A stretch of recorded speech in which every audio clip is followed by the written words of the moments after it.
Qual a causa do bruxismo? Podem ter fatores emocionais, podem ter fatores musculares, pode ter fatores de sono. O que acontece? Vou citar um exemplo. Teve um paciente uma vez que ele tinha um problema de bruxismo e perda de dinheiro. Quando fizeram uma regressão nele, ele se viu na barriga da mãe, que a mãe era dona de uma farmácia, e 4 caras assaltaram essa farmácia.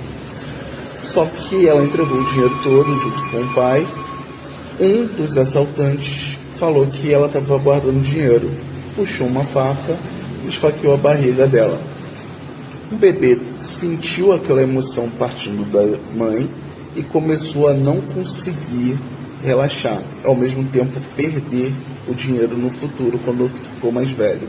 Então, depende muito do histórico de cada pessoa. No caso desse paciente específico, o problema dele era emocional e depois que ele foi tratado nessa parte emocional, o corpo dele entendeu e relaxou. Não só a parte do bruxismo, como a parte da perda do dinheiro começou a moldar a forma dele agir.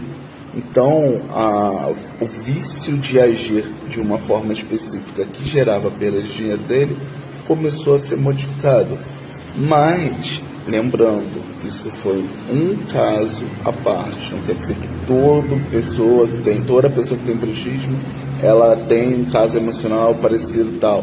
Não, são casos à parte. Isso tem que ser avaliado de uma forma correta para você chegar a um consenso.